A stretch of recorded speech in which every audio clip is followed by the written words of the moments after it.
Kushtia tour শেষ করে বাসায় আসার পর বাইক নিয়ে বের হতেই কিছু প্রবলেম ফেস করলাম, যার কারণে আজকে বের হলাম বাইকটাকে একটু সার্ভিসিং করাতে। সামনের ডান পাশের অয়েল সিলটা কেটে গেছে, আর পিছন চাকা ভাইব্রেট করতেছে। মেবি চ্যাসিস বুশ চেঞ্জ করতে হবে। শোরুমে স্পেয়ার পার্টসের দাম অনেক বেশি, যার কারণে আমি এবার বাইরে থেকেই কাজগুলো করাবো। প্রথমে চ্যাসিস বুশের কাজ করানো হচ্ছে। চ্যাসিস বুশ চেঞ্জ করার জন্য পিছন সাইডের সব কিছু খুলে ফেলতে হয়।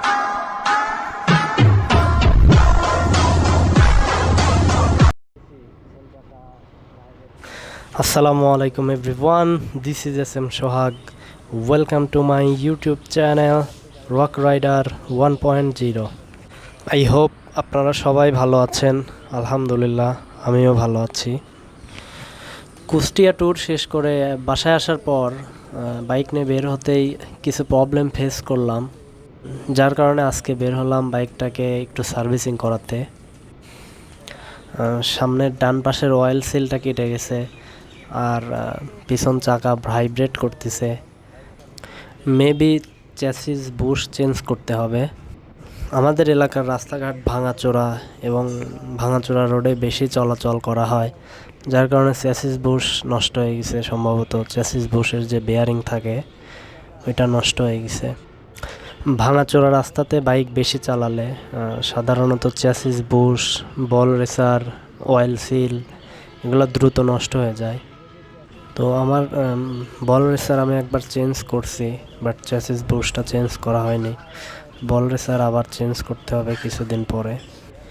আমি সাধারণত বাইক বেশিরভাগই শোরুম থেকে সার্ভিসিং করাই, বাট শোরুমে স্পেয়ার পার্টসের দাম অনেক বেশি, যার কারণে আমি এবার বাইরে থেকেই কাজগুলো করাবো। বাইরে থেকে কিনলে শোরুমের তুলনায় সার্ভিসিং চার্জটা অনেক কম লাগে। প্রথমে চ্যাসিস বুশের কাজ করানো হচ্ছে। চ্যাসিস বুশ চেঞ্জ করার জন্য পিছন সাইডের সব কিছু খুলে ফেলতে হয়। তো পিছন সাইড একদম ফাঁকা দেখতে পাচ্ছেন, একদম সব কিছু খুলে ফেলা হয়েছে। আমি বাইক সার্ভিসিং করানোর জন্য দুপুরে আসছি। সকাল সকাল বের হব, বাট একটু কাজের জন্য দেরি হয়ে গেছে। তো দোকানে আরও অনেক বাইকের চাপ ছিল, যার কারণে কাজ করাইতে করাইতে সন্ধ্যা লেগে গেছে।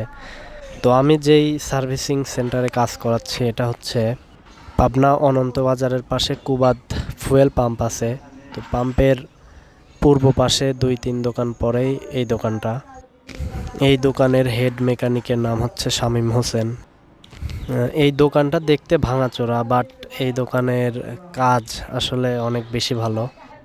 তো আমার এই সার্ভিসিং সেন্টারে কাজ করানোর অভিজ্ঞতা আগে ছিল না। আমার এক বড় ভাই এইখান থেকে তার বাইক সার্ভিসিং করাতো।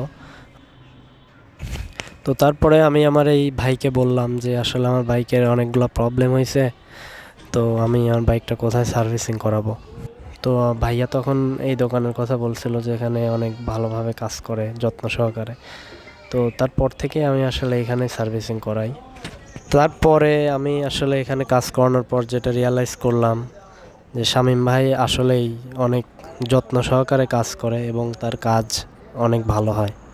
আসলে সবথেকে একটা বড় বিষয় হচ্ছে একজন বাইকারের জন্য একজন বিশ্বস্ত মেকানিকেরও প্রয়োজন।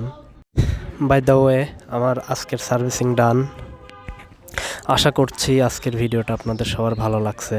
তো আবার আপনাদের সাথে দেখা হচ্ছে পরবর্তীতে নতুন কোনো ভিডিওতে। সবাই ভালো থাকবেন। আল্লাহ হাফেজ।